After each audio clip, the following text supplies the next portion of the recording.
أشهد أن لا إله إلا الله وحده لا شريك له وأشهد أن محمدا عبده ورسوله اللهم صل على سيدنا ومولانا محمد وعلى آل سيدنا ومولانا محمد وبارك وسلم إنك حميد مجيد۔ خاتم الانبیاء حضرت محمد مصطفیٰ احمد مجتبیٰ صلی اللہ علیہ وسلم کے غلام اور ہمارے امام بانی جماعت احمدیہ حضرت مسیح موعود و مہدی مسعود کے ایمان افروز اور روح پرور ملفوظات۔ حضرت اقدس نے فرمایا بدظنی انسان کو تباہ کر دیتی ہے، یہاں تک لکھا ہے کہ جس وقت دوزخی لوگ جہنم میں ڈالے جائیں گے تو اللہ تعالیٰ ان سے یہی فرمائے گا کہ تم نے اللہ تعالیٰ پر بدظنی کی۔ بعض لوگ اس خیال کے بھی ہیں جو یہ سمجھتے ہیں کہ اللہ تعالیٰ خطا کاروں کو معاف کر دے گا اور نیکوکاروں کو عذاب دے گا۔ ایسا خیال بھی اللہ تعالیٰ پر بدظنی ہے، اس لیے کہ اس کی صفت عدل کے سراسر خلاف ہے۔ گویا نیکی اور اس کے نتائج کو جو قرآن شریف میں اس نے مقرر فرمائے ہیں بالکل ضائع کر دینا اور بے سود ٹھہرانا ہے۔ پس خوب یاد رکھو کہ بدظنی کا انجام جہنم ہے، اس کو معمولی مرض نہ سمجھو۔ بدظنی سے نا امیدی اور نا امیدی سے جرائم اور جرائم سے جہنم ملتی ہے۔ بدظنی صدق کی جڑ کاٹنے والی چیز ہے، اس لیے تم اس سے بچو اور صدیق کے کمالات حاصل کرنے کے لیے دعائیں کرو۔ ہاں حضرت صلی اللہ علیہ وسلم نے جو حضرت ابو بکر رضی اللہ عنہ کو صدیق کا خطاب دیا ہے تو اللہ تعالیٰ ہی بہتر جانتا ہے کہ آپ میں کیا کیا کمالات تھے۔ ہاں حضرت صلی اللہ علیہ وسلم نے یہ بھی فرمایا ہے کہ حضرت ابو بکر رضی اللہ عنہ کی فضیلت اس چیز کی وجہ سے ہے جو اس کے دل کے اندر ہے، اور اگر غور سے دیکھا جائے تو حقیقت میں حضرت ابو بکر نے جو صدق دکھایا اس کے نظیر ملنی مشکل ہے۔ اور سچ تو یہ ہے کہ ہر زمانے میں جو شخص صدیق کے کمالات حاصل کرنے کے خواہش کرے اس کے لیے یہ ضروری ہے کہ ابو بکر کی خصلت اور فطرت کو اپنے اندر پیدا کرنے کے لیے جہاں تک ممکن ہو مجاہدہ کرے، اور پھر حت المقدور دعا سے کام لے۔ جب تک ابو بکری فطرت کا سایہ اپنے اوپر ڈال نہیں لیتا اور اسی رنگ میں رنگین نہیں ہو جاتا، صدیقی کمالات حاصل نہیں ہو سکتے۔ ابو بکری فطرت کیا ہے، اس پر مفصل بحث اور کلام کا یہ موقع نہیں، کیونکہ اس کے تفصیلی بیان کے لیے بہت وقت درکار ہے۔ میں مختصراً ایک واقعہ بیان کر دیتا ہوں، اور وہ یہ کہ جب حضرت صلی اللہ علیہ وسلم نے نبوت کے اظہار فرمایا، اس وقت حضرت ابو بکر رضی اللہ عنہ شام کی طرف سوداگری کرنے کے لیے گئے ہوئے تھے۔ جب واپس آئے تو ابھی راستہ ہی میں تھے کہ ایک شخص آپ سے ملا۔ آپ نے اس سے مکے کے حالات دریافت فرمائے اور پوچھا کہ کوئی تازہ خبر سناؤ۔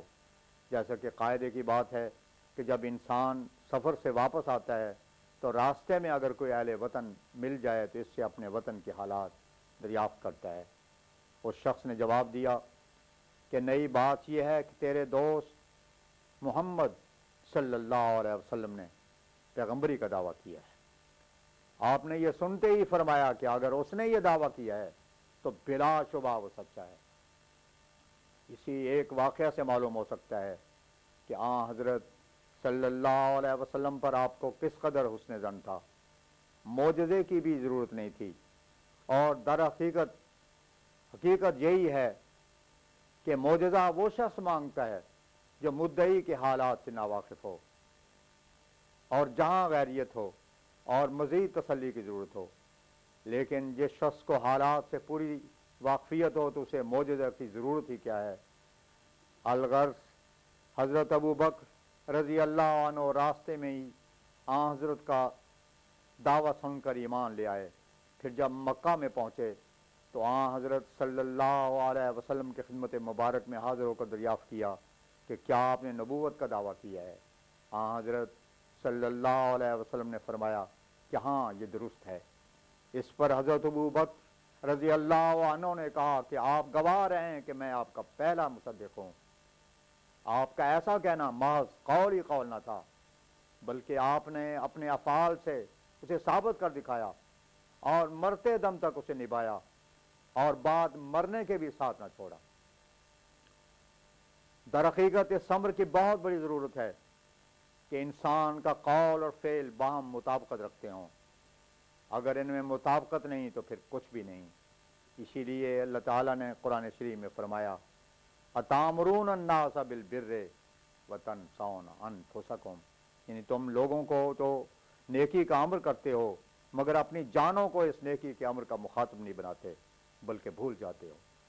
اور پھر دوسری جگہ فرمایا لِمَ تَقُولُونَ مَا لَا تَفْعَلُونَ، مومن کو دو رنگی اختیار نہیں کرنی چاہیے۔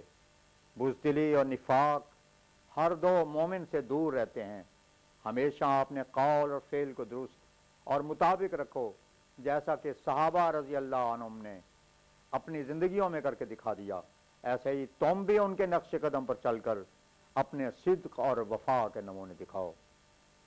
فرمایا حضرت ابو بکر صدیق رضی اللہ عنہ کا نمونہ ہمیشہ اپنے سامنے رکھو۔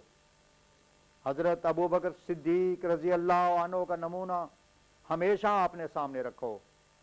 حضرت صلی اللہ علیہ وسلم کے اس زمانے پر غور کرو جب دشمن قریش ہر طرف سے شرارت پر تلے ہوئے تھے اور انہوں نے آپ کے قتل کا منصوبہ بنایا۔ وہ زمانہ بڑا ابتلا کا زمانہ تھا۔ اس وقت حضرت ابو بکر صدیق رضی اللہ تعالیٰ عنہ نے جو حق رفاقت ادا کیا اس کی نظیر دنیا میں نہیں پائی جاتی۔ یہ طاقت اور قوت بجو صدق ایمان کے ہرگز نہیں آ سکتی۔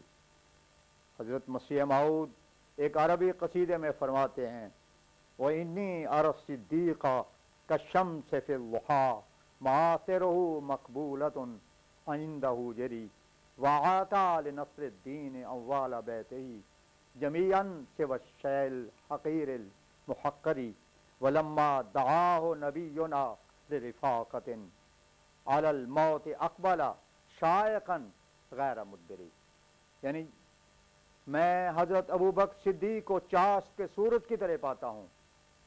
آپ کے مناقب ایک روشن ضمیر انسان کی نظر میں مقبول ہیں۔ آپ نے دین کی نصرت کے لیے اپنے گھر کے سارے اموال دے دیے سوائے ناچیز اور معمولی اشیاء کے، اور جب ہمارے نبی صلی اللہ علیہ وسلم نے آپ کو رفاقت کے لیے بلایا تو آپ موت کی طرف شوق کے ساتھ آگے بڑھے اور آپ پیٹ پھیرنے والے تو نہیں تھے۔ وآخر دعوانا ان الحمدللہ رب العالمین۔